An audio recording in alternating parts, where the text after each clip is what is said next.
এভাবে আলু দিয়ে রুই মাছ রান্না করে দেখেন, একদম এত মজা পাবেন যা অন্য কোনো সবজির মধ্যে নাই। আমি মাঝে মধ্যে এরকম আলু দিয়ে টমেটো দিয়ে রুই মাছ রান্না করি, আমার কাছে এত ভালো লাগে। একবার হলে আপনারা ট্রাই করবেন। আর শীতকালে তো সব সবজি পাওয়া যায়, খাওয়া যায়, কিন্তু আলুর সাথে যেটা মাছের যে একটা মিল সেটা অন্য কোনো কিছুতে পাওয়া যায় না। আসসালামু আলাইকুম, কেমন আছেন সবাই? আলহামদুলিল্লাহ আমি ভালো আছি। সানভি ব্লগ থেকে সানভি মামা বলছিলাম, চলে আসলাম একটা অন্যরকম ব্লগ নিয়ে আপনাদের সামনে। তো আজকে আমি রুই মাছ দিয়ে আলু রান্না করব, এবং আলুটা আমি একটু ভিন্ন রকমভাবে রান্না করব। সবসময় তো আমরা সব খাবারই খাচ্ছি, কিন্তু অনেক পরিচিত খাবারও অনেক সময় অনেক মজা লাগে। যেমন আলু আলু কিন্তু কিছু আমরা কিনি আর না কিনে আলুটা আমরা ঘরে অবশ্যই কিনি, এবং আলু দিয়ে বেশিরভাগ তরকারি কিন্তু খুবই মজা হয়। তো আমি এখানে একটা টমেটো কেটে নিলাম আর পেঁয়াজগুলো কেটে নিচ্ছি। তারপরে এখানে আমি পেঁয়াজ কুচি কুচি করে দিলাম, আর হচ্ছে আমি এখানে 2টা রসুন দিয়ে দিলাম। এগুলো আমি হচ্ছে যে একটু করে কুচাতে ছেঁচে নিব। তো এগুলো কাঁচামরিচগুলো আমি একদম এভাবে কেটে নেব, তারপর এটা আমি ছেঁচে নেব। কারণ যেহেতু আমার কাছে শিলপাটা নাই, আমি বাটতে পারতেছি না। বেটে রান্না করার মজাই তো আলাদাই হয়। তো যা আছে তা দিয়ে বিকল্প ব্যবস্থা করতেছি। আর ভাড়া বাসায় যেহেতু থাকি, এত সব কিনতেও ঝামেলা, এগুলো যখন টানা হেঁচড়া করা হয় অনেক কষ্ট হয়ে যায়। তারপরে এগুলো আমি থেতো করে নিচ্ছি।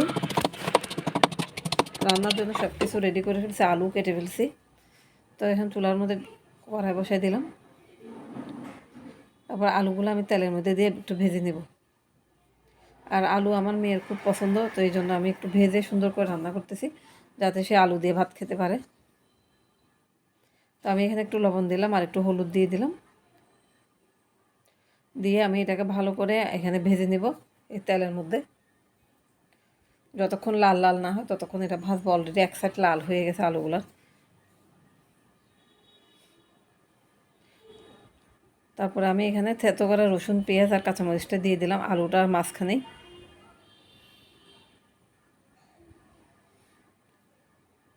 তারপর আমি এটাকে ভালো করে কষিয়ে নেব। আর এর মধ্যে আলুটা আর একটু লাল হোক সেজন্য আমি রেখে দিছি। তো এখন একদম আলু সহ একসাথে পেঁয়াজ রসুনটা আমি কষিয়ে ফেলবো। তো আমি এখানে একটু মরিচের গুঁড়া, তারপরে হলুদের গুঁড়া, তারপর হচ্ছে এখানে মশলার গুঁড়া দিব। তারপর এখানে আমি মাছের মশলা ব্যবহার করব। তারপর এটাকে আমি আবার কষিয়ে নেব, একটু করে পানি দিয়ে এটা কষিয়ে নেব অনেকক্ষণ ধরে। তো এখন আমার টমেটো কাটাটা দিয়ে দিলাম। টমেটো কাটা দিয়ে এটাকে আমি আর কিছুক্ষণ কষাবো, যতক্ষণ এখানে পানিটা না শুকায় ততক্ষণ আমি কষিয়ে নেব। তো এই তো আমার আলুটা ভালো করে কষানো হয়ে গেছে। আমি এখন প্রায় এক সাইড সিদ্ধ হয়ে গেছে। তো আমি এখানে যতটুকু ঝোল দেবো অতটুকু ঝোল দিয়ে দেবো। আমার থেকে এই আলুর তরকারি ঝোল দিয়ে খেতে খুবই ভালো লাগে।